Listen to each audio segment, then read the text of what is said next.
Here we are, it's Friday morning, July 17, and we're at the Bailey Harbor Marina waiting for the boat ride, the tour of the lighthouses. And it's a beautiful morning, though the weather is expected to worsen later on this afternoon. The sun is shining, it's gorgeous, and we couldn't ask for a better morning for our cruise. Beautiful marina, and there's our boat right there. It's a nice compact boat. And it's probably not going to be real crowded either because of COVID, which is to our advantage. It'll be easy to move about if we have to go to different sides of the boat to see a lighthouse, so it's going to be good. And we're going to be on the 10:30 cruise, and the first one that they do in the morning. So it's going to be great. See you aboard. Hi everyone, this is Bailey's Harbor. I'm going to be walking out one of the piers so that you can get a sense of what lies in wait. This is a relatively short walk, so hopefully you can get a sense of how large or small this marina is.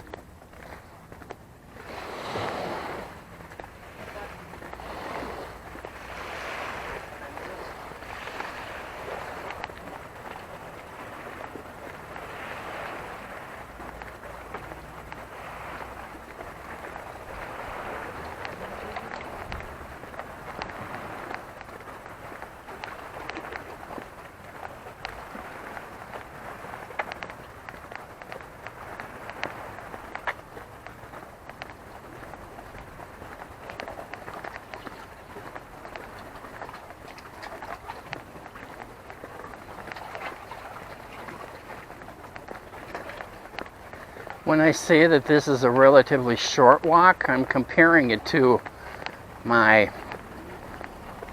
walk out to the Coast Guard pier that we just saw yesterday. That one's a little bit lengthier than what we have here. Quite a bit lengthier, so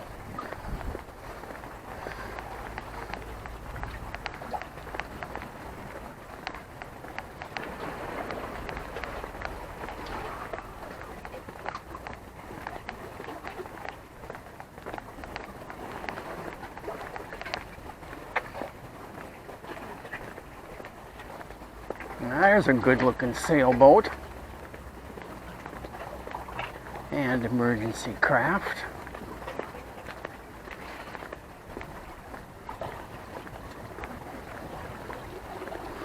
And there we go, we got a little breeze. Wisconsin flag, POW flag, and American flag.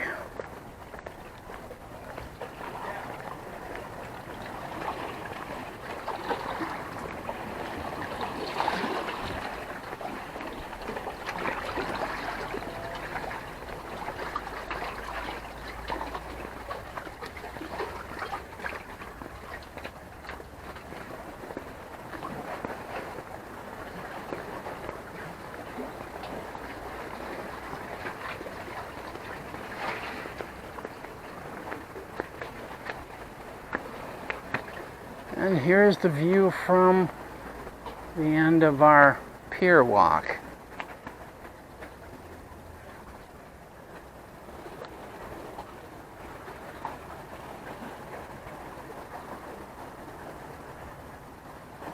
Yep, there's even a kayak out there. Can you see it? Straight ahead of me?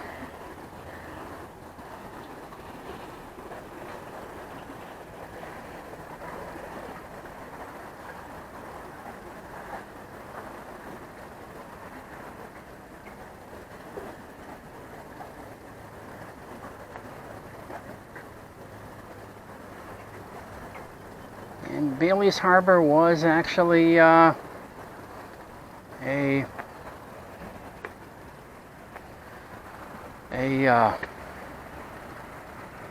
what's the word I'm looking for? A county seat. Back when, back when the state was young, back in 1848, I believe this was a county seat at that point.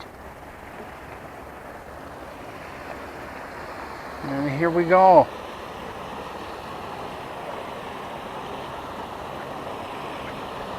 One of the many boats that are coming in.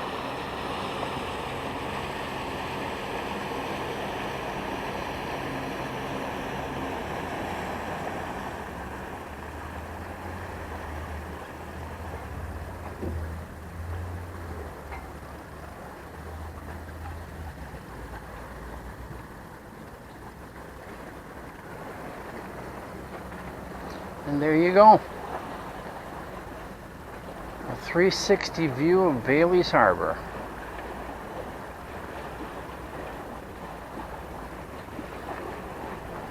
And a few boats and a kayak out there.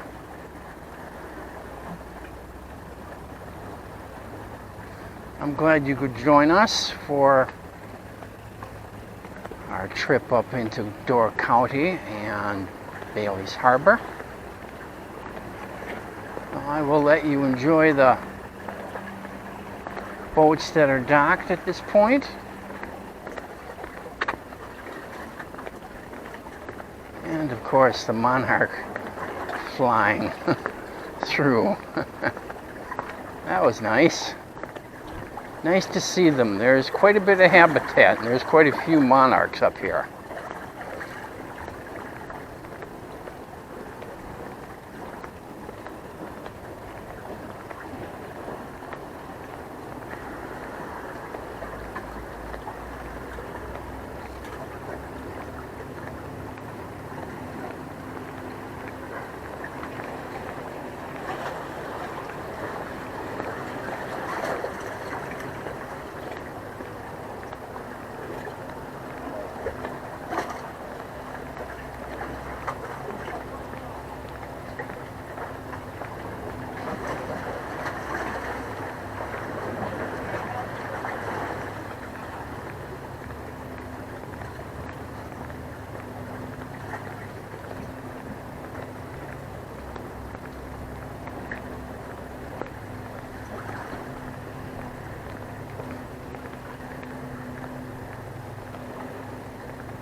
This is Ed, I'm Jeff, and we are both in irrepressibly good moods today.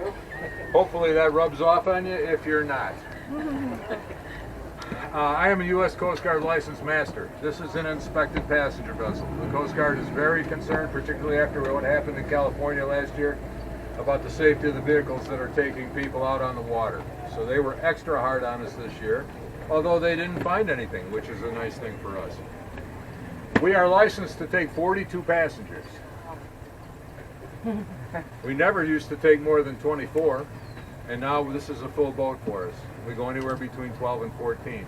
We do not have a mask policy on the boat. We ask that you be in contact with your neighbors, see how comfortable or uncomfortable they are. There's plenty of room to separate if you need to or want to. but we do not require masks. There is no virus out on the water, and it's just a beautiful day. So use your own discretion. As an inspected passenger vessel, it doesn't matter how many people we decide to take. It matters that for 42 passengers, we have to have 42 of these. Now, technically speaking, we have 80 of them. So if something bad were to happen, we could build a new boat and just float to shore with them. But we're not expecting any of that sort of thing. If you wanted to put one of these on, you just unclip the strap, let it fall down next to you, grab it like this, pop it open, and stick your head through the hole. Right? You're going to look like this. Your head's sticking out of here. These are misery to wear, but they are fabulously reliable. These will keep your head out of the water. They'll roll you on your back, keep your head out of the water as long as you put them on correctly. You'll take the strap, put it back around your waist, and clip it back to one of the buckles. Take the loose end, pull it tight, and away you go. You are free to move around the boat as we go. Favorite spot of a lot of folks is standing up in the windows in the front on the seat there. We put stairs there to make it a little easier. Otherwise, we're going to give you plenty of time to take any pictures you want or Ask any questions. ask any questions. Ed loves questions. Actually, we all do. It means you're listening. There are a couple of wrecks. We haven't been seeing them for the past few days. Actually, there's 30 wrecks out here in the harbor. We haven't been seeing them because the water's been all stirred up. But we try every time we go out. So we will continue to try today, and maybe, who knows, maybe it's settled down enough overnight that we can see something. But I think that's about it. Does anybody have any questions? Do you ever take anyone out to dive some of Nope. those wrecks? Nope. There used to be dive charters around here, but the insurance is just through the roof. Actually, insurance and permits and licenses are the expensive part of operating a public boat. The fuel is nothing. The fuel is inconsequential. Everything else is the fees and licenses. So, anyway, that's long answer. No, we don't. These wrecks out here you can very easily snorkel on. They're not very deep. And this was a graveyard for boats back 150 years ago. A lot of people will kayak out there and look at them. They've got glass bottom canoes over at the kayak place there, and they mark them out. Where you'll see when we get out there, there's like orange buoys marking some of the different shipwrecks, and they go look at them. How close is the nearest one to shore? Actually, right out here a little ways. They had 1,000-foot docks off from the shore here because it's a shallow harbor. That's how they had to go that far out so they could anchor at the dock. There was one, I don't know if Jeff likes to talk about that. It's called the Warren, and it's back at the dock because they overloaded it with timber. That's the nearest one. And there's several others out here, so it's one that we know quite a bit about. So when we get out there, Jeff likes to talk about the shipwrecks. Great.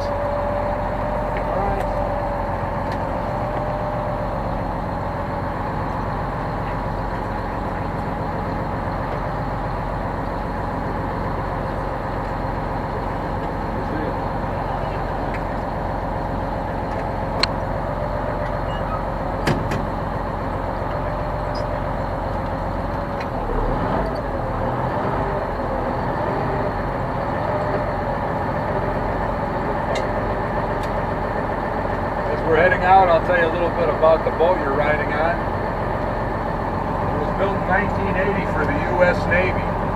It was called the Liberty Launch. It served aboard the Roanoke, which was a heavy missile cruiser. Heavy missile cruiser is one that has nuclear-powered missiles.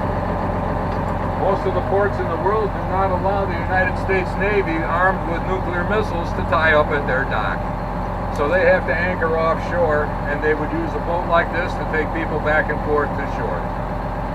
Capacity of this boat was 96 people. There's a stencil up there in the bow before we repainted the inside, and it's a capacity 96 personnel. So they used to stuff them in here. We don't do that, and we do have footrests here, if anybody would like a footstool. We've got enough for everybody. That was a good one in the back. This from when the Navy declared all these boats surplus, there were 1,500 of these, and they sold them off. The Shoreline Tour Company in the city of Chicago bought 12 of these. and they use them as water taxis on the Chicago River. We bought it from them 10 years ago, and we've been having a great time with it. We hope you do too. I think Jeff's only disappointment was he wasn't the one that brought it up here from Chicago in November. They brought it straight up 325 miles from Chicago in the middle of November. They had drums of diesel fuel on board. Yeah. How long did it take? 2 days. Yeah, it was rotten.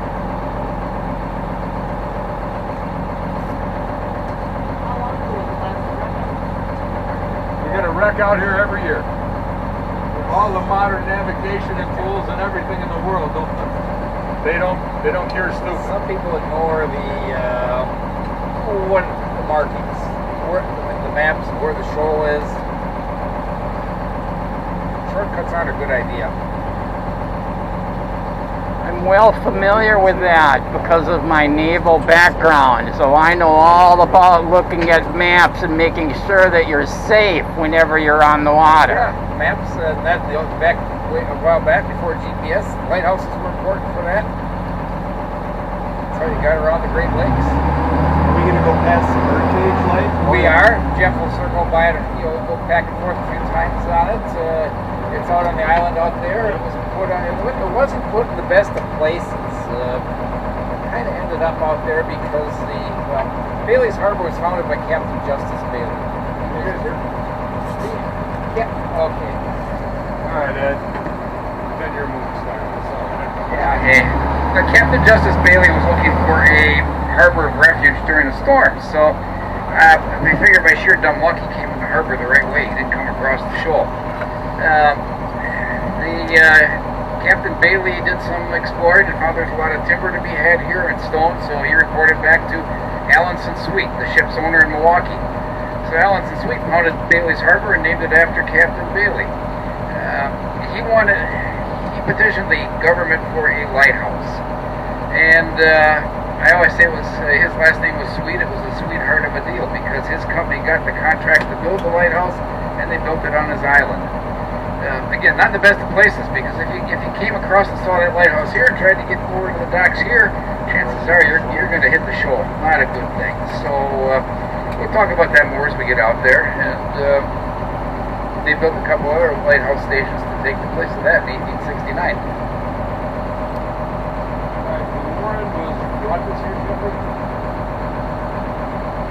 Warren, we're coming up on it. I don't know if we'll see it. Like I said, we try every time. The Warren was a 78-foot twin-masted schooner. If you've been in Sister Bay, you may have seen the big sailboat that they have there. That is a twin-masted schooner of about the same size. It is... I forgot my sunglasses. It's right underneath us, and I'm not seeing any.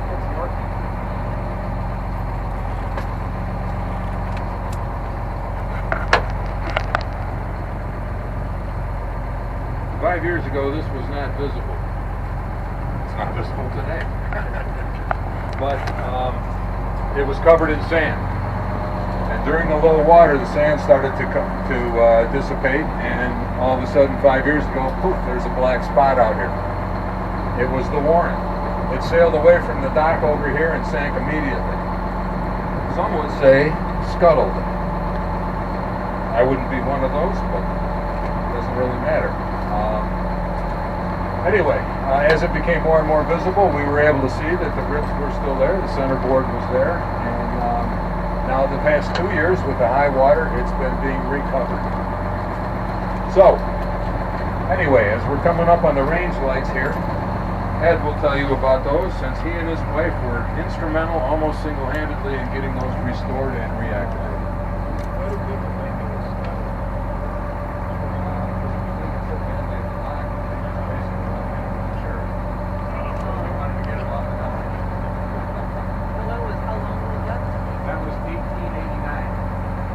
They did salvage the cargo. Stayed down there. Anyhow, as I mentioned, you had to come in from Bailey. Bailey's Harbor is kind of unique. First of all, it's like a microclimate here, and that's what gives us having a boreal forest in the area. waters coming off of the lake. They also bring in sand, a lot of sand. And then, if anybody's familiar with the Ridges Sanctuary, great. That's how the ridges will form, ridges and swales. We just keep washing in the sand, keep forming new swales, and there's a new one forming up where the folks are there. That's the town beach, and there used to be about 4 times or more as much sand out there exposed as there is now. There's the range lights. Jeff's got them set up pretty good here for us, the front range light and the rear range lights. The idea was, because you had to come in from Bailey's Harbor from that certain direction to avoid the shoals, you keep that rear light lined up above the front light. Sail in, keeping them lined up. The rear light is 17 feet higher than the front light. In the daytime, you would line up the buildings, the red on the back, over the red roof on the front. Nighttime, you would line up the white light and the rear range light above the red light and the front range light. We keep the lights lit all the time now. Back in the day, though, the Lighthouse service would. The Lighthouse service, he would have lit them shortly before it got dark and extinguished them shortly after dawn. And the other thing is, people were they lit year-round now. When the harbor froze over, they were extinguished for the season and relit the following spring when the ice went out. That didn't matter. The lighthouse keepers still lived here year-round. Unlike on islands, they usually when the light was extinguished, the keepers moved off the island to the mainland. No, here they lived year-round, and then keepers were responsible for all kinds of maintenance at the lighthouse. Ours, when they were first lit, they used lard for fuel. Some people say, well, did you use whale oil? No, first of all, we don't have any whales in the Great Lakes. They're made a little hard. But lard was a cheap fuel, and it burned fairly well. You had to melt it to put it to the lamps. And people think, well, the keepers are adding fuel to the lamps all night. Not necessarily true. The lamps generally held enough. We thought that too. We thought they were adding fuel every 3 hours when they put lard, but did a little more research. We found out that not the case. But they were up adjusting the wicks every 2 or 3 hours. If they did not adjust the wicks, you get a smoky flame off your lamp and it would soot up your lens. So nothing else. And that's where lighthouse keepers actually got the nickname wickies. They call them wickies. Again, the color pattern on there, how that looks. Well, a number of things. First of all, keepers kept logbooks. Henry kept his up year-round. The last keeper, he was here 27 years, from 1896 to 1923. And the Lighthouse Service did, they called it a surprise inspection, annual surprise inspection. So we are fortunate. We have an actual copy of a 1909 inspector's report. And when we restored that front range light in 2013, that front range light had a lot of different color schemes over the years. Sometimes it was red, sometimes green, sometimes black. Well, the inspector's report said it was a red sheet iron roof. So we knew the color was red, so that's why it's red today. And same thing with the rear range light. That lantern room, the triangle that's painted red up there, we've got a black and white photo from 1907. And it shows that color pattern. But from the inspector's report, we also know that the color was red. And the Lighthouse Service only had a handful of colors that keepers were allowed to use on the lighthouse. Red, green, brown, white. How does a black and white photo give you a red color? The photo did not. It gave us the pattern. The color came from we knew the color from the inspector's report and what the Lighthouse Service said you had to use for paint. Now, the interesting thing, a lot of history of these lighthouses. The lighthouse keepers worked for the U.S. Lighthouse Service. They were civilian employees of the government. They were not military, unlike the Coast Guard is considered one of the military branches. The Lighthouse Service became part of the Coast Guard in 1939. 1969, the Coast Guard decommissioned the lights and they put up on the lakeside of the front range light what's called the day board. Just a red, white, and a red stripe on a big board with the leading light on the top. 2 buoys out in the harbor, and the idea was you got between the buoys and sailed towards that day board or leading light. Well, after that front range light was about 7 feet from the edge of Ridges Road. In the wintertime, snow would get plowed up against it, and siding rotted. It was pretty bad in 2012, even 2010. Siding was replaced in 1973, and 20 years later, we couldn't keep replacing siding. So because of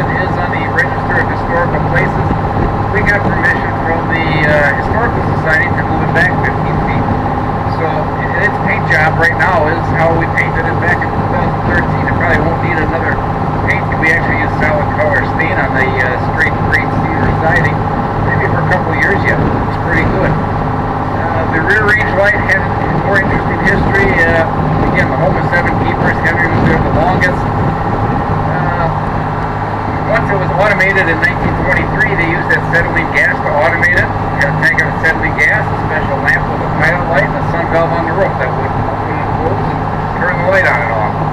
So it became the responsibility. Cane Island had assistant lighthouse keepers. It became their responsibility to maintain this light. So once a month they bring over a new tank of acetylene gas for both of the lighthouses and respond to problems right away. In 1930, the lighthouses got electricity. When that happened, the Lutheran Church in Bailey's Harbor did not have a parsonage at their church. So they rented the range light for a nominal fee, very little, from the lighthouse service, and several ministers and their families lived there from 1930 to 1955. The Ridges Sanctuary, well, the other interesting thing is 1990, the Ridges Sanctuary got a 99-year lease on the 30 acres that the lighthouse had, and the lighthouses. We are the caretakers of these lighthouses, even though they are owned by the county. The lighthouse service turned the lighthouse over to the county. They had the idea of turning it into a camping trailer park in 1935. Well, the Ridges is very biodiverse. It's got there are about 46 species of orchids that grow in Wisconsin. About half of those live at the Ridges Sanctuary at any time of the year.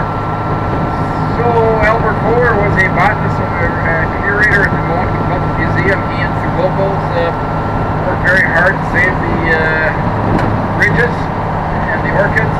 The county said, fine, you can have it. The Ridges Sanctuary came about to be in 1937. So, 1969, the Coast Guard, like I said, we talked about, they decommissioned the range lights, they put that day board up. They gave us some, the original Fresnel lenses disappeared. Kind of an idea where they are. We know where one is. Yeah.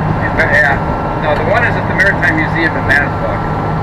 6-order lens, and the other at the rear light was a 5th-order Fresnel lens. And rumor, a number of people said that it might be a Coast Guard station in Milwaukee in the commander's office, sitting on an end table.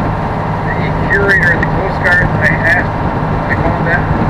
When they found that out, I asked her to check with them, and they wouldn't tell her yes or no. So that kind of tells me it might actually be there.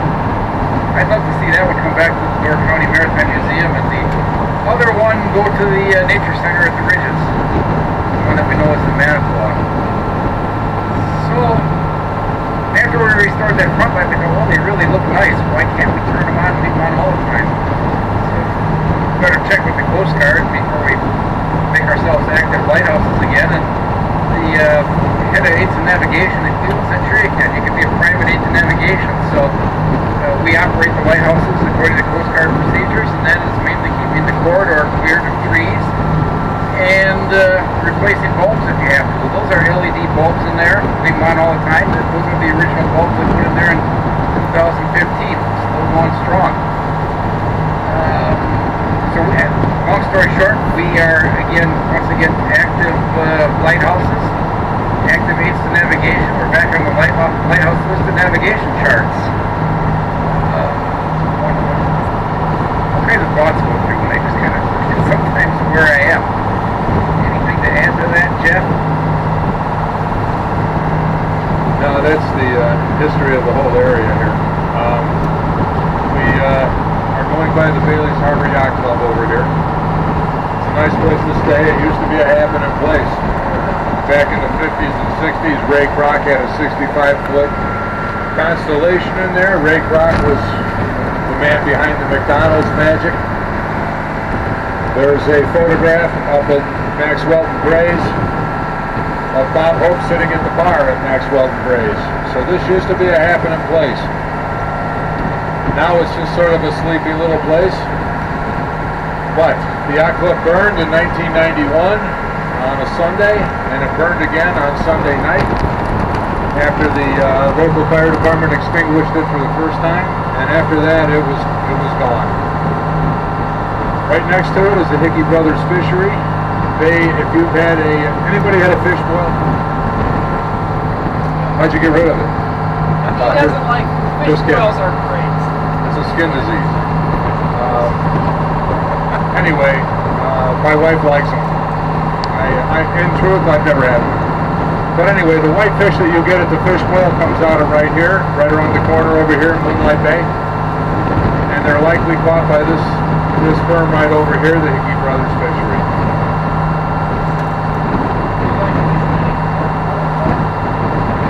Little can about this big. Tuna. That's it.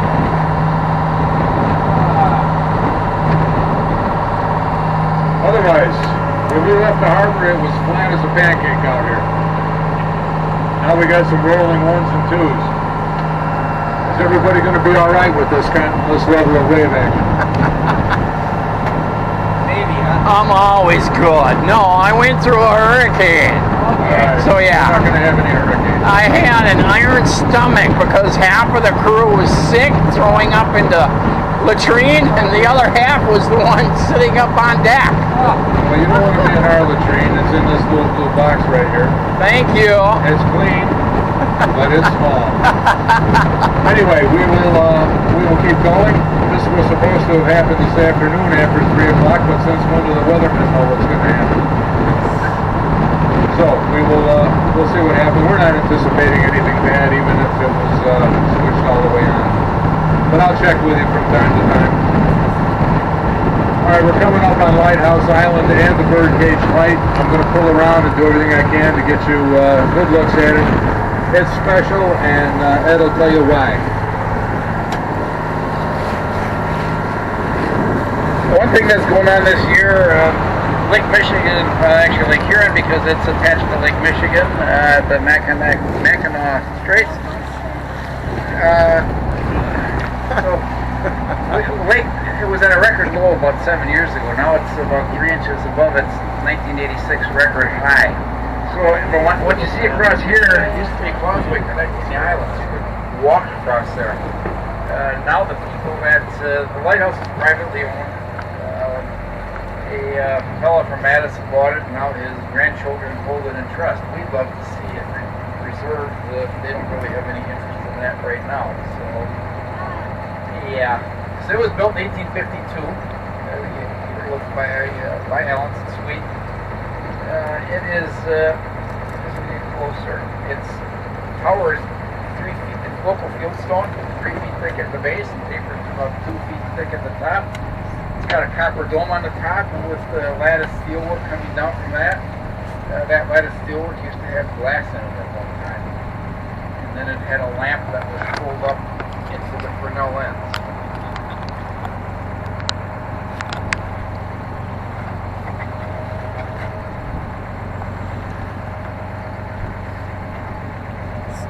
Coming up on it now. And the keeper's house is attached to it. You'll see that's on the left side. It was made from the same kind of fieldstone as the tower. Somewhere along the line it got some vinyl siding. There it is. As I said, ships would see this, and if they didn't really look at their navigation charts or understand the way the harbor was set up, they would come across, see this come across from here, and head over to the docks, and they hit the shoal. So there's one ship out here called the Christina Nielsen. We know quite a bit about that one. Did that one break it down? It did. It was a blizzard at the end of November. He was headed down to, he wanted to get to Sturgeon Bay, but realized he might not be able to get that far. So he was going to take refuge in Bailey's Harbor. So instead of coming in from he should have came across here, hit the shoal, he dropped anchor. Sometimes that might be a good idea, but in this case he dropped anchor, and it just put the boat keep banging against the shoal. So eventually it split half the part of it into over here.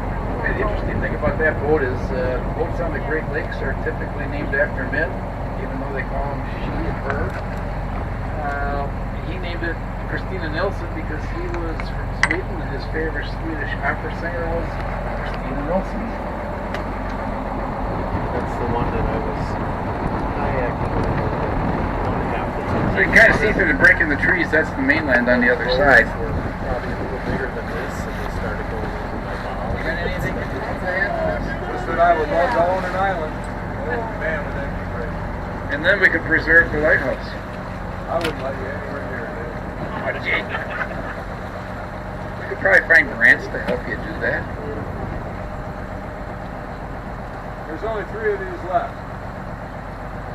The other one, the most notable one, is Wogashant's Point. It's in the Straits of Mackinac. And it was used as target practice in the Second World War, if you can imagine. They just bombed the living daylights out of it. It's still standing, and it still has its bird cage. Otherwise, it's in miserable condition. So ours is really the best that you can get for bird cage lighthouses. The other ones out on the East Coast. They weren't very fashionable because the glass was almost impossible and very expensive to replace.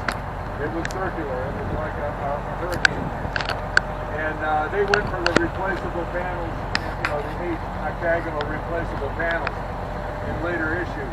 I have been in this lighthouse. I'm not supposed to have been, but that was a long time ago in my reckless youth. It is an empty cylinder, and inside there are pulleys and different cables used to lower the lantern down, to refill it and trim the wick, and then to raise it back up. Otherwise, the cage on top is really in fairly nice condition. It is made of copper. And it's only been about the past 25 or 30 years that people have really cared anything about lighthouses. As witnessed by the old bird cage here, if you look at the top real closely, it's full of bullet holes. So in other words, people would come out here and shoot holes in the lighthouse. Because there was, I don't know why, it was fun. Whatever. That's what they did, and that's why there are bullet holes all over the top. The little chimney on top is just exactly that. It's a chimney to let the smoke out from the lantern. Pretty much typical for all lighthouse lantern roofs. You see them, some have ventilator balls on, the range light does. You'll see that kind of arrangement on Cana Island, and then they have inlets at the base to regulate the flow of air coming in for your plane.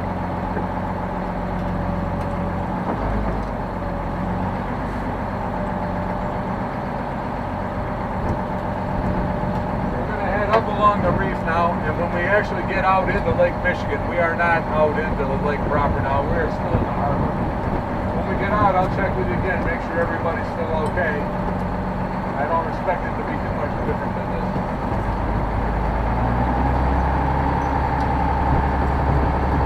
So you might want to dust off your Gilligan's Island jokes. We haven't heard them all yet.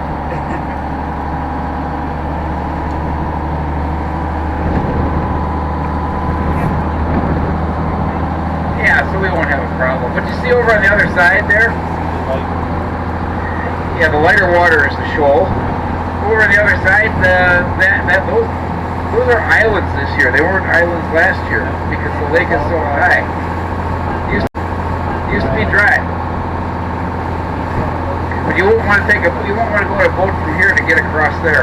Not a good idea. I took my kayak out there. Kayak would work okay. Well, how deep is it over for you? It's very shallow, especially in here. I see some markers from some of those other wrecks. Yeah, a bunch of wrecks in there. A little more common, those waters are there, there's stone boulders like this out there. And I went out there and looked, and they used to have a marker. Yeah, it wasn't this year. Yeah, like a week later, it was gone. But I saw the marker, so I headed over there and started taking pictures. All of a sudden, these boulders are coming from my bow. And it's like, I didn't get out of here.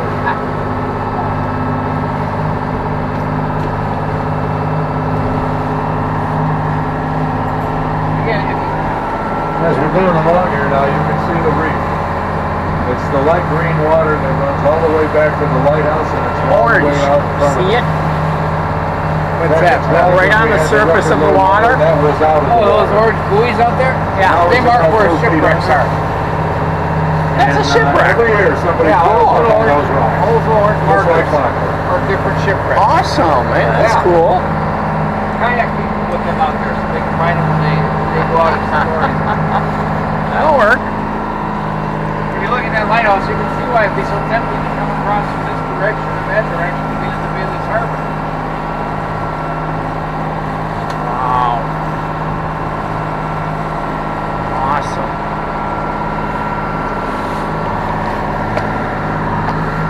and I'm not sure you heard it, but the small little orange buoy on the surface of the water marks a shipwreck. And there's quite a few of them out here. Like, They said 30. they said 30 shipwrecks just in Bailey's Harbor alone. Anybody know what the deepest part of Lake Michigan is?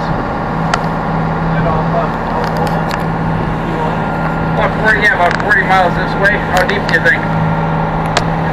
Over 1,000 feet. What is it, 985 feet? 985 feet deep. Directly in the direction we're heading, 80 miles across, is Traverse City, Michigan.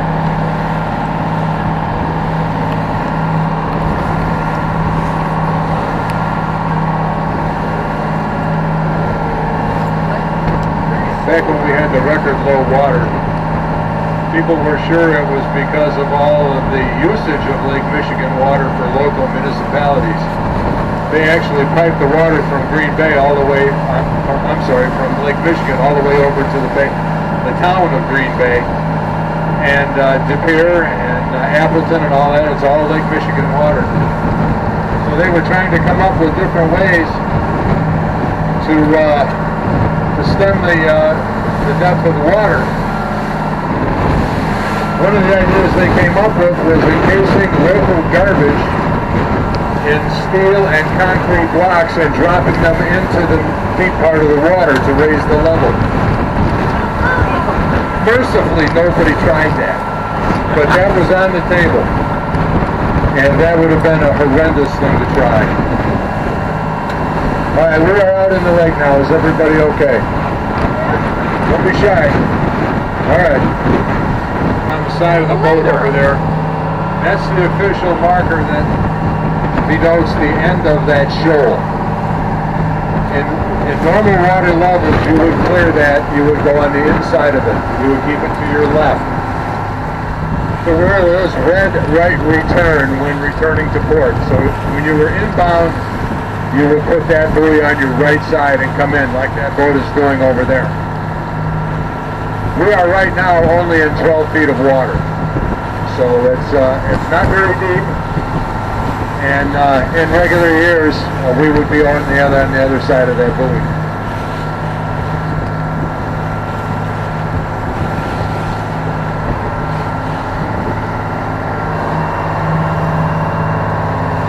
What's that next marker now? Is more further out?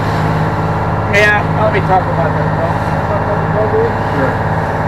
Just out at about 1 o'clock off the bow is the bell buoy. That lines up in direct correlation with the range lights. If you're coming back from sea, you'll find that lighted buoy, and then you will look for the range lights, and that'll bring you safely into the harbor. That's how they did it way back in the day. It's right there in front now. Used to be a scene of a rite of passage for local youth. There's a bar in town called the Blue Ox. There's a restaurant across the street called Florian's. That is owned by the Kopersky family, and they've owned it since it was built. Their kids are now grown, but back in the day, there was a pair of twins and a little brother. So they took the little brother out here one day, and they said, "You're not a man unless you can climb on that buoy and ring that bell." So he swam over, he climbed up on the buoy, and they left him there for 5 hours. They got all the way back home to the bar, and the old man goes, "Where's Jeff?" We left him out on the buoy. Go get him. They went back and got him back. You can verify that story at the Blue Ox. Wow. If you look off to our left now, we're going to turn and head back back towards the lighthouse. That is Cana Island, and you will see the lighthouse. The water's going to be like this until we get up around the lighthouse, then coming back, we'll be back in the up and down stuff. But right now we're surfing along, not expecting too much worse than this. The lighthouse looks extra creepy today and all the humidity on there.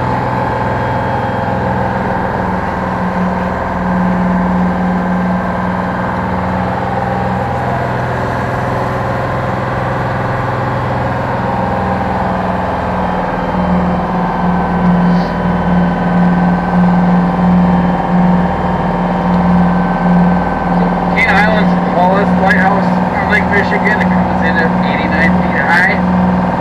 Built the same year as the range lights, 1869. It is called a coastal lighthouse. The idea behind coastal lighthouses is that the next one down is Sturgeon Bay, the next one to the north is up on Pilot Island. So before you lose sight of one coastal lighthouse, another one comes into view. So you always have these lighthouses along the lake to navigate by. Arcana Island is owned by Door County Parks Department. It's actually considered a county park. The Door County Maritime Museum takes care of that lighthouse. They've been, just like the range lights with the ridges, we raise all the money for all the restoration work of the range lights, and we've done a lot there. The folks at the Door County Maritime Museum, its proper name is Door County Maritime Museum and Lighthouse Preservation Society, DCMM for short.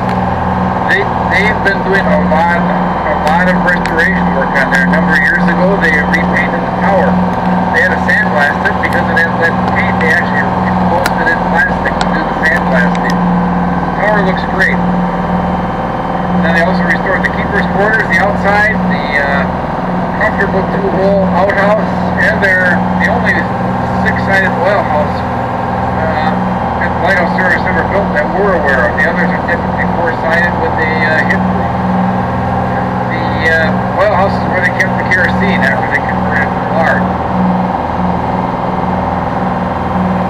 The thing about the tower, when you get up close, you'll see that it's wrapped in steel. The masonry was to the point where it was weathering, and it's made out of Milwaukee Cream City brick. The tower and the keeper's quarters.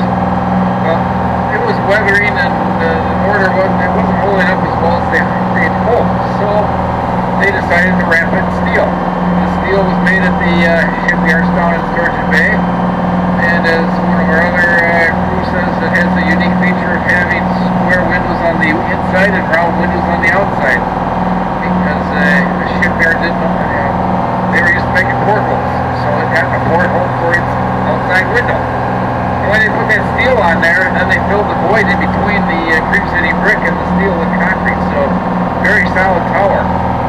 It actually had to be, because there was a big storm that came up here, what year, 1911, did you say? And it's, the keeper in his logbook, one of the more interesting observations, said that the waves were hitting maybe a third of the way up to the tower, so you figure that's 25, 30 foot high waves. So it was obviously built very well, that it withstood that. Now it is an island. Back when the water was at its full level, you could walk across that causeway without getting your feet wet. Now they have a tractor that pulls a hay wagon across there. And again, it's dependent on the waves. If the waves are significant wind, you'll actually have, when you're there, it's really neat to see. You've got waves coming from both directions, and they meet at that causeway. You are? I haven't driven yet this year. I have driven the John Deere out there over the highway. You are? Yes. Because I know Bruce Smith is another one. Bruce works for Jeff. Earlier in the year, one of them started to float away. I heard. Well, so you know him. You could probably talk about Cane Island better than I could. Well, I mean, we know a few facts about it, but... It's just a great place. I mean, it's so unique. And the other great thing about the Cane, it's got a third order Fresnel lens, and people don't know what Fresnel lenses are. The center magnifies the light, and the top bottom elements are prisms that bend that light in straight directions. So Cane Island can be seen 18 miles or more. You can essentially see it until you can't see it because of the horizon. A first order Fresnel lens is the largest. You cannot stretch your arms up the side and cut the sides. About 8 to 10 feet tall, used on ocean lighthouses. I'm not sure if there's a second order Fresnel lens on the Great Lakes or not. What does Split Rock have, you know? 3 is probably the biggest. The honest thing is, and then the range lights, the smaller ones, are it's like a 6 order lens. It's about 14 inches in diameter and about a foot high. Eagle Bluff over there, they've got the typical 5th order beehive Fresnel lens. Let's see, Eagle Bluff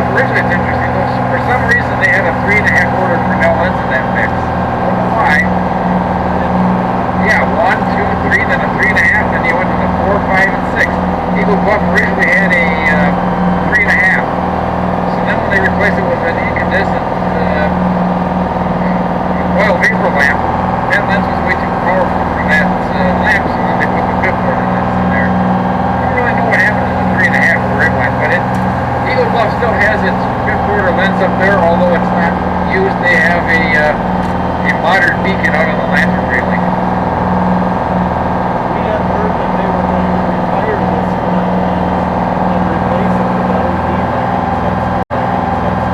No, the story is, and actually, because when I worked to get the range lights relit, I got the old Doug Sharp, the head of Ace Navigation, pretty well, and I kept bugging them because they were taking out Oklahoma. At Kiwani, they took out the one at Plum Island. Plum Island was a fourth order lens. At least they put it close to home. Plum Island is in the Gills Rock Maritime Museum, the Nestor Museum. Kiwani, I think, stayed in Kiwani, and for some reason ended up down at North Point Lighthouse in Milwaukee.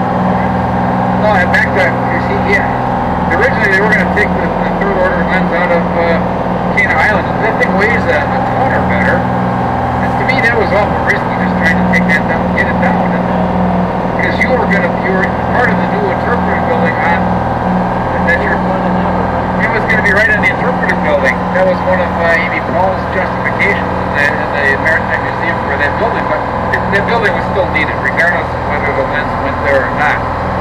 So then I kept bugging Doug, it's got to stay up there. It's unique. It's been there for 150 years, restored in place. A guy by the name of Kurt Rosberg is a lampist. There's only a handful of those around.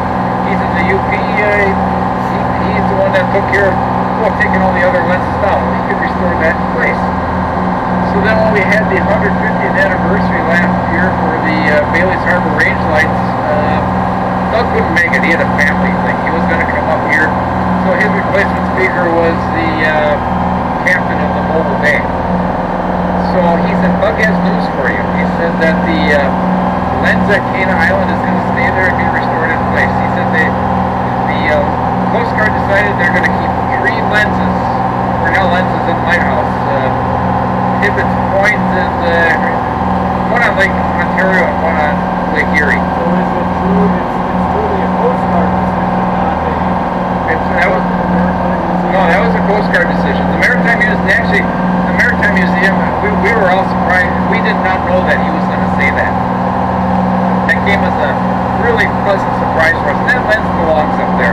They will replace right now the lamp in there. It's like a 250 watt bulb. That's an halogen lamp that's about the size of my finger. They are going to replace that with an LED bulb up there. So they always have a light on that. It's going to be an array though, right? Probably, yeah. But it was still, the third order lens is going to stay up there. It will be inside that. Right now that halogen lamp isn't a lamp changer, so if the bulb burns out, it looks like a Ferris wheel. The one rotates into place, so you never run out of light.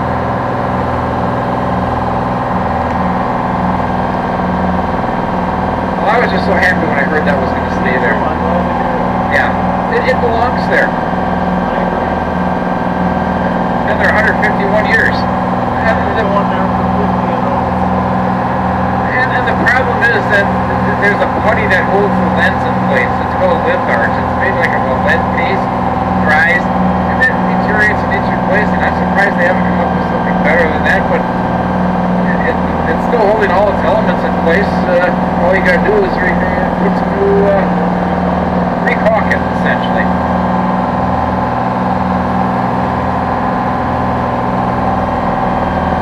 What happened with the lens from the Bailey's Harbor front range lights, they kind of disappeared from sight when the Coast Guard took them out, and I asked Doug when we were working on activating that, can you figure out where they went? Do you have any idea? He said he didn't know. He checked with the curator, the Coast Guard curator is out east. She's the one that keeps track of where all these lenses are, and we kind of found out, well, I'd asked was it Charlotte and Roy Lucas. Roy was the national operations. He said one of the board members back in the 1980s was at the Maritime Museum in Manitowoc, and boy, he saw the lens that was in the front light. Nobody ever followed up on it, so Charlotte gave me some contact information. I asked the curator down there, is it there? She said, yeah, it is. the Coast Guard found out at the same, they wrote back and did this. They did not have any record of that transfer. 1970, the commander at Coast Guard Station Two Rivers donated it to the Maritime Museum, and maybe he wasn't supposed to do that, but the Maritime Museum had a copy of that transfer sheet. The Coast Guard couldn't really claim ownership of it, so I asked Ron Danielson, the curator, can we get that back and put it in the Bridges Nature Center? She said, well, I don't know. And then it turns out that they have all kinds of lenses down at that museum. And she said they actually transferred ownership back to the Coast Guard. I said, can we get it now? She said, just be patient. So we'll see. Unfortunately, years ago, there were stories that the Coast Guard decommissioned lighthouses and they just lost the lenses over the top. I mean, those things are priceless now. They were made in France. Some were made in England. I don't know if they ever made any here. Yeah, I think you can see the inscription on this one made in Paris. And the manufacturer's name, right? Anybody ever wants to find out more about lighthouses, there's a really good site called lighthousefriends.com. Actually, just put in the name of a lighthouse, like Cana Island Lighthouse, and you'll see that one pop up in your search. And go on there. They've got a history of every lighthouse in the United States, maybe even Canada, for that matter. They even list who the keepers were, the assistant keepers, to tell you the size of the lens that was in those lighthouses when they were built. So, just a great resource.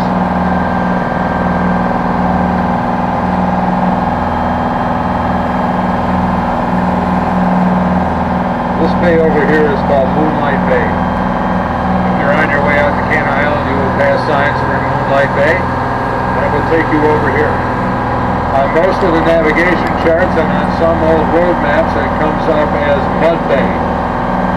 It's attached to Mud Lake via Mud Creek. There's a really good reason for that. My wife and I were in here on our private boat the other night. We dropped the anchor in Moonlight Bay and it disappeared at least 6 feet under the mud. It took me an hour to get it out. It was total misery, and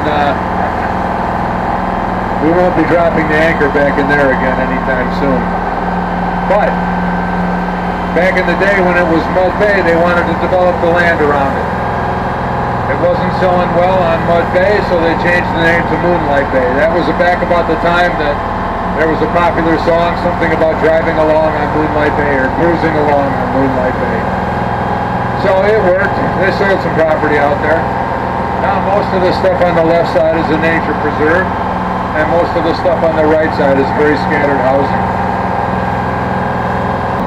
We were on brown trees along the shoreline.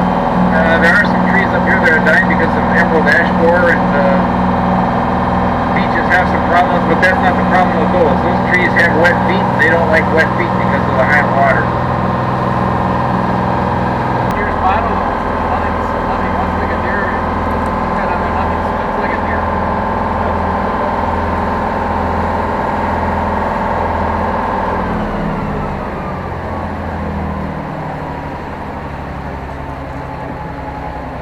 Okay, we're coming up to the lighthouse.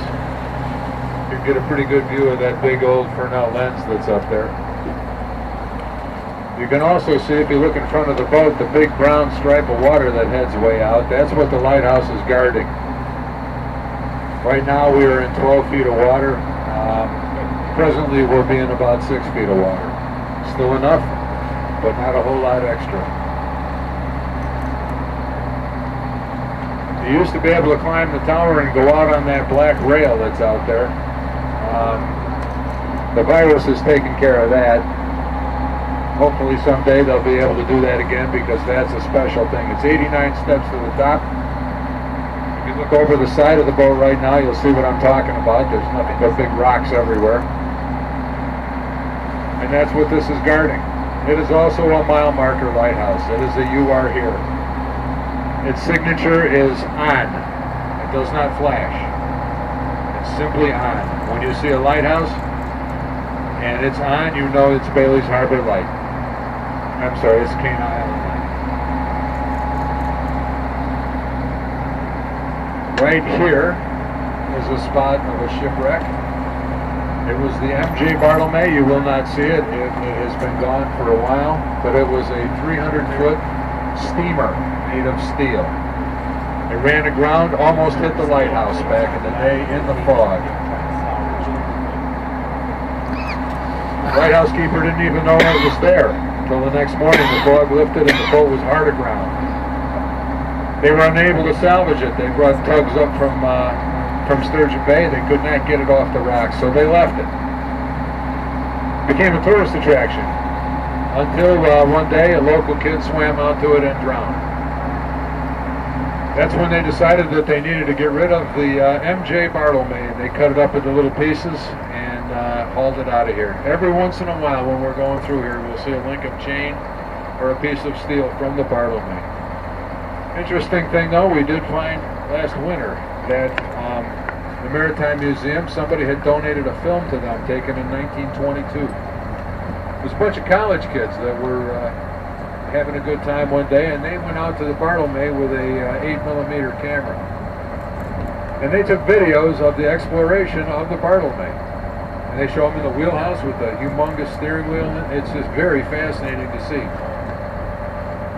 You know, the first 10 minutes of the film is just college kids, you know, partying like brain damaged test monkeys, but after that, it gets into the nuts and bolts of the ship, and it's pretty cool.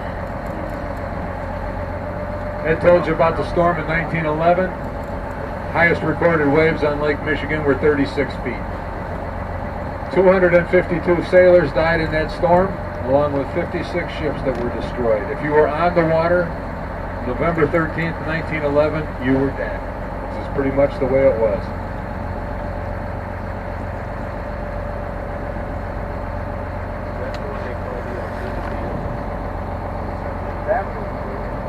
I put them up, I just didn't remember. I've got to check that out.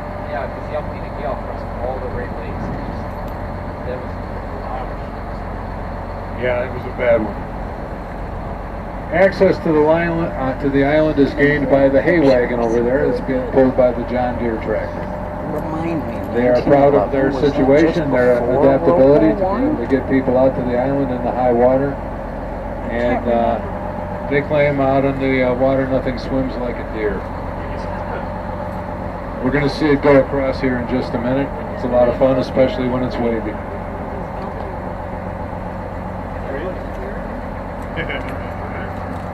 Oh, good. We'll go in just a minute. You can get a picture of it.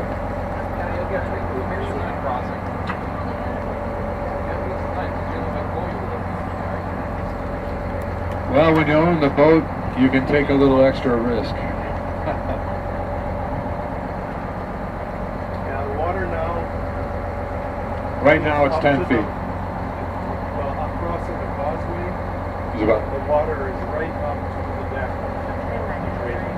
It's about 50 axles on the tractor. And that's the tractor. It's bigger than the one we running. Yeah, we have a tractor pilot with us. One of the guys that brings folks out here. So That'd be unique. thank you for your service. It's fun.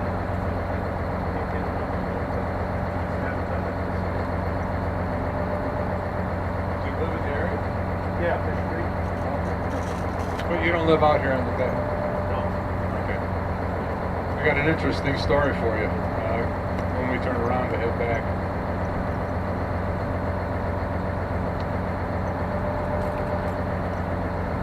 They were going to decommission lighthouses. They were going to automate all of them and just leave them out here as automatic signals until the Second World War broke out, at which point they understood that lighthouses were an essential part of the war effort. Taconite and iron ore was being shipped down from the Arrowhead of Minnesota and the Upper Peninsula of Michigan. The lighthouses were essential to make sure that that iron ore made it to the steel mills in Gary, Indiana and Chicago. So they put guards instead of deactivating the yeah, I'll give him a blast on the mighty horn here. I hope I didn't scare anybody. So anyway, they had armed guards here all during the Second World War protecting the lighthouses so that the shipment of iron ore wouldn't be interrupted.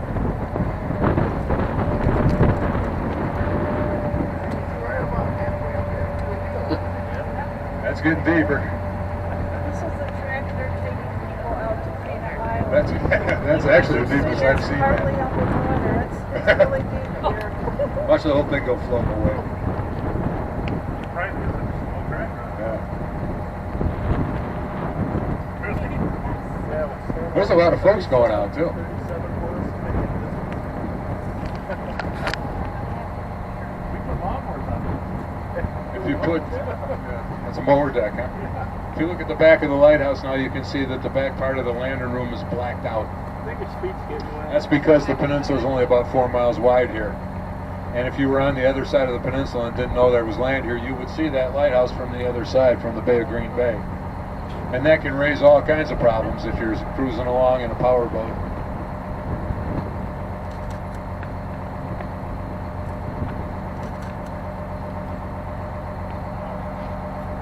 We always get a kick out of the lighthouse.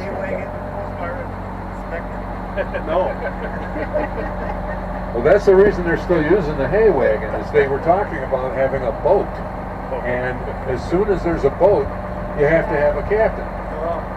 And a licensed captain is not going to run that 25-yard stretch between there. Well, our joke is we tell people that, you know, they got the power lines and communication line over between the poles from the mainland out to the island. We keep telling them we're going to put a zip line. A zip line. There you go. A zip line off the top of the lighthouse. You're going to get a good look at that big Fresnel lens out there. What you need to get is one of those Wisconsin River ducks. Yeah. Yeah, those don't have the best reputation. No, not down in there. They were doing some things they shouldn't have done.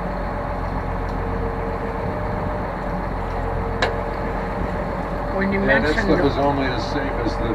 when you mentioned November of 1911 and the storm that went through here, was that just before World War I? It was World War I, 1916, Yeah, 16, 17. It was prior to that. The big storm was.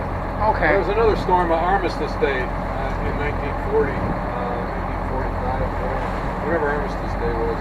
Big storm that day too, but not anywhere near the tragedy that the November storm was. On a clear day, you can see it. You can also see the Sturgeon Bay Ship Canal Point out there, although that's Whitefish Point. So if you're looking behind, you can see the last land that you can see out there is the entrance to Death's Door. So Pilot Island would be to the right about 4 miles. So it has to be just the right day to see that far. The curve of the Earth will take your vision away after about 20 miles. So if you're on the surface of the Earth, on the surface of the lake, in 20 miles you can't see whatever's there. Unless it's elevated like the lighthouse. Pilot Island from here is about 18 miles. But there's a lighthouse on it, so you can usually see. And a bunch of birds. Yeah, And a bunch of birds. The birds out there are insane. It is. They might as well be Alfred Hitchcock. They're the biggest, nastiest, stinkiest things that ever happened. they look neat flying back and forth up and down the lake, though. Well, they look like a squadron of bombers, and they are bombers to some degree. When I took Millie. Sorry? Where did the mill go? Late 1880s. Quite a project. It was only what, a mile and a It's quarter? not that long. Oh, is there a lake in there? Well, the Bay of Sturgeon Bay faces the Bay of Green Bay, and it comes in pretty much almost the city of Sturgeon Bay. So it was that last part, a little bit that they had to dig out. If you ever get down there, you can ride out there and see the Coast Guard stations out there. There's lighthouses there. You can see the lighthouse. You can walk out to the lighthouses. You can walk out on the pier for the pier headlight. But as you go along, you see where they left the bank of dirt from when the diggings from when they put that canal in. It's on the lakeside of the canal. Yeah, the ship canal isn't very long. It's It's a lot of fun to go through. We store the boat down there in over the winter, so we have to take it through the ship canal, and it's interesting. The big shipyards down there are interesting too, but it isn't very long. It was all natural for the most part.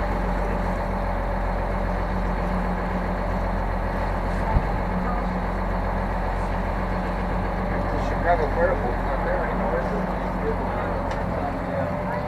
What was the name of that rock and plaque that we saw yesterday? That elevated mound? Jim Bonetti Rock. Thank you.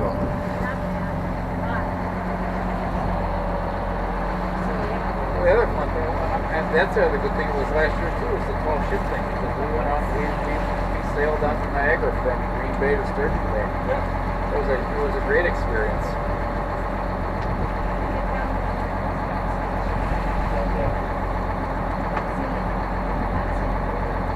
Alright, I got one last story for you before we head back. It's going to be a little bumpier than it was coming over, but it's not going to be a whole lot worse than this. But over here on the shore, I'll point it out when we get there, there's a house. It was February of 2017. I got a call at home, and a guy introduced himself as Mitch from McGilla Enterprises. And he explained to me that McGilla Enterprises was the production company for HGTV, which is some sort of a movie, home and garden channel or something. I've never seen it, but anyway, they wanted to charter the boat. They were having, I understand they're famous for having the longest names of shows in history. This one was called Beachfront Bargain Hunt Renovation. So it's I don't know how many words you could have to describe a show, but that was all 5 of them. They wanted to charter the boat, and they wanted to take the family out to see the house.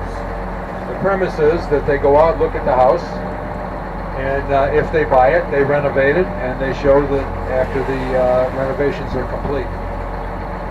So then August of 2018, I'm sorry, yeah, it was a year later. They called and they wanted to go, so we set it up with them. They had a stack of paperwork that thick I had to fill out, releases and whatnot. They show up with a family, 5 cameras, 2 producers, and an on-air talent person.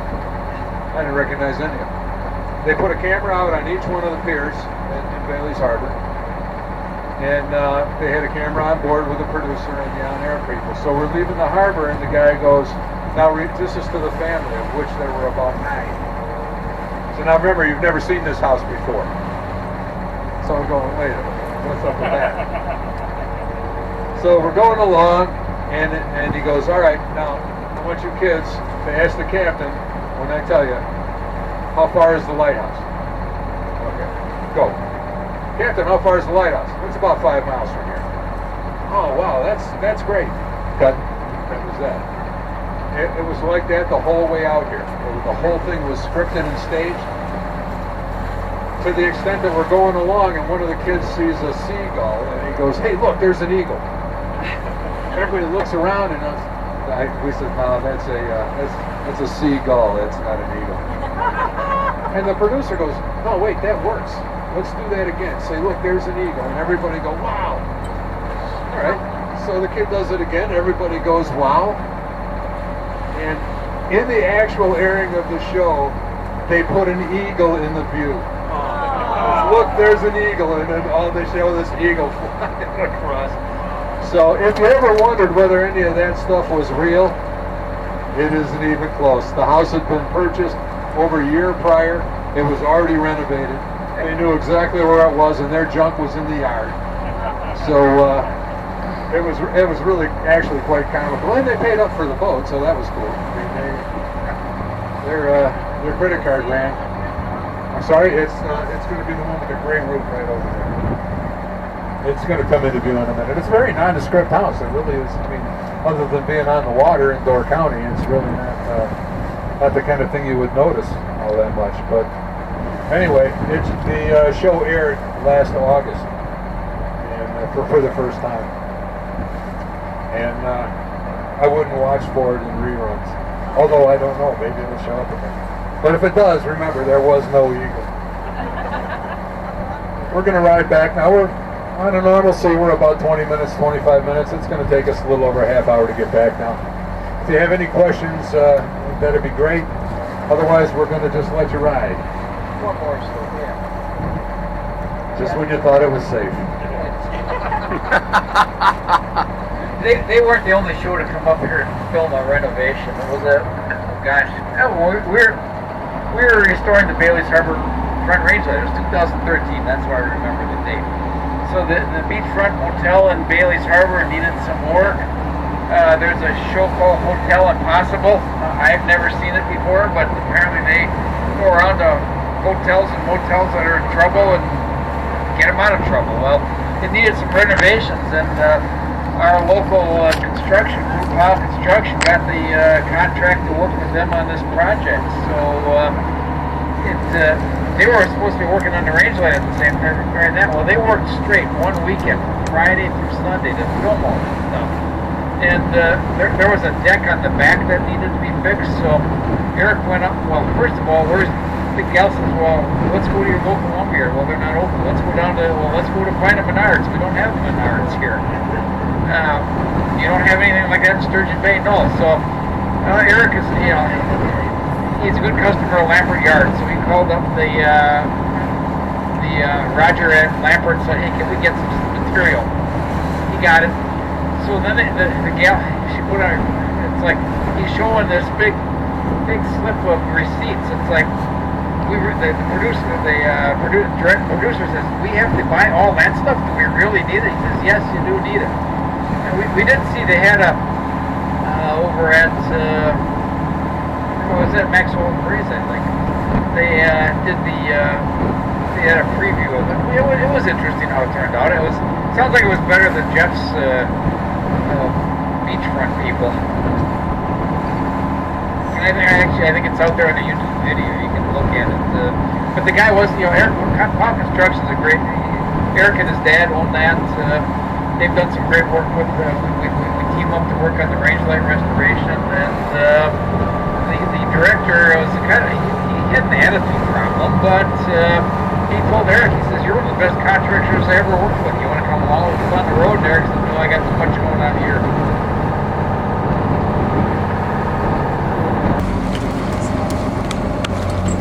But we'll see if we can get them lined up here for you.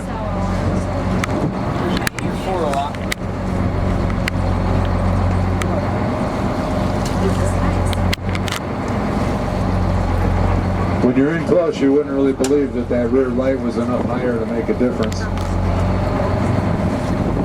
That's it right there. Coming in, you're golden.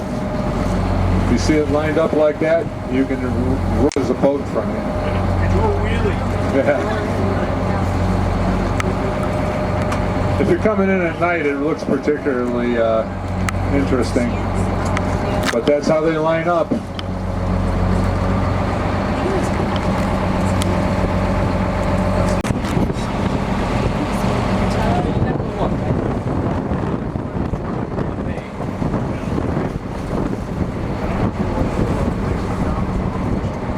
And we're coming back to shore. We're done. It was really fun. Water's a little bit rough, but we managed.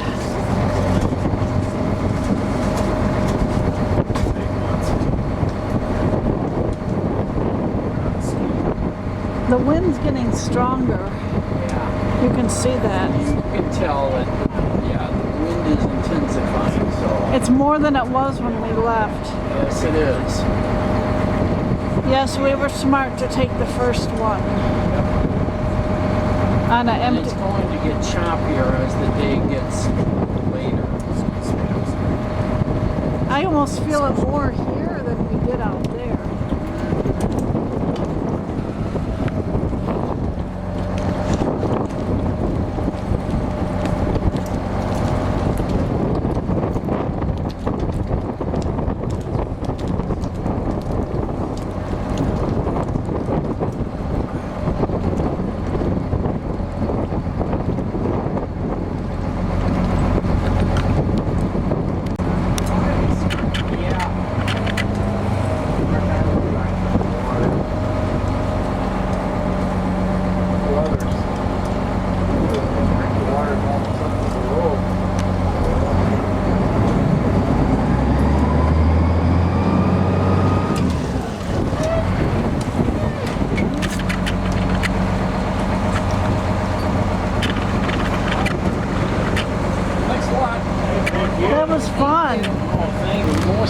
fish do.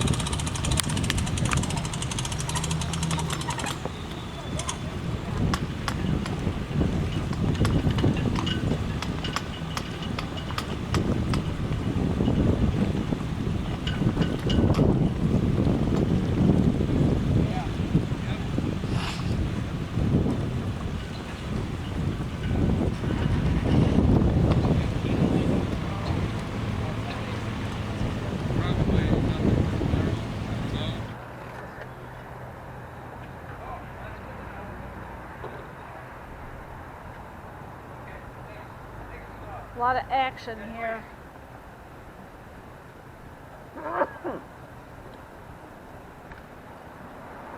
I put 10 more in there, so now I'm just going to catch the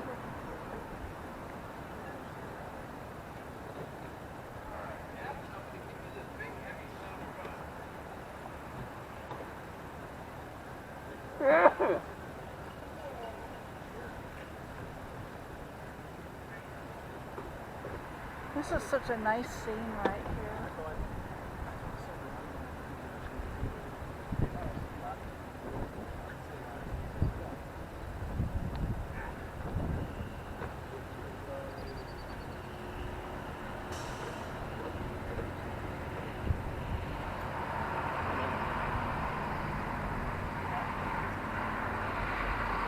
I'll just get a few minutes of this view.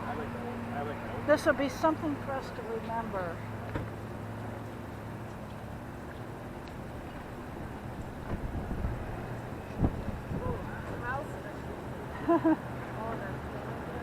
Yeah, they're cleaning up some fish down there.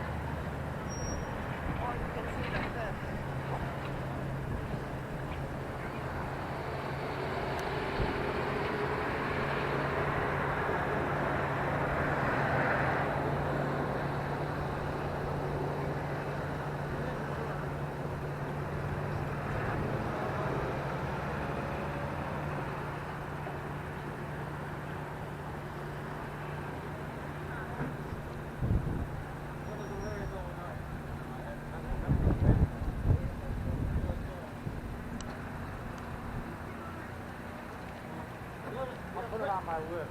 The big one is better, but put it on your list. Bring your own money. I want to do it. This is the front. I'm going to drive the truck down there. I'm going to drive the truck down there and come and get the food.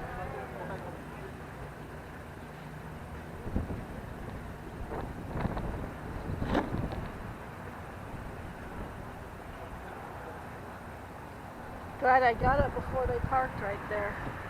I'm happy enough with what I got. We came back at a good time.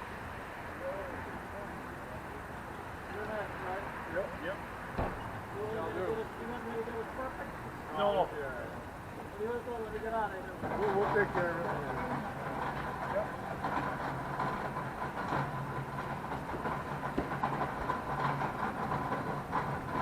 That's perfect enough. That's good. Good. You're just gonna mess it up.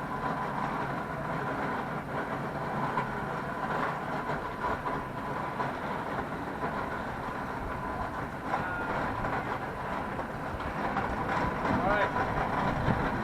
5:36. What?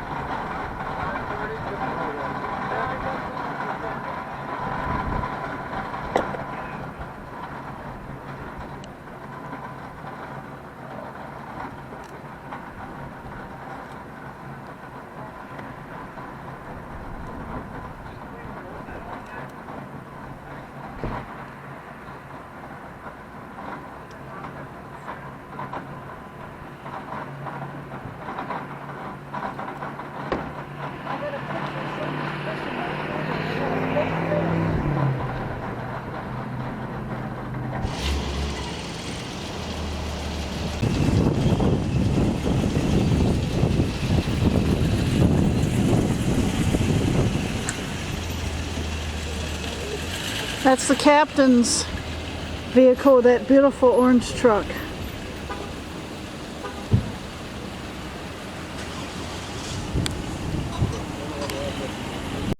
It's now 1 o'clock on Friday. We're done with the boat cruise, and right now we are heading to Sister Bay to have lunch at Al Johnson's.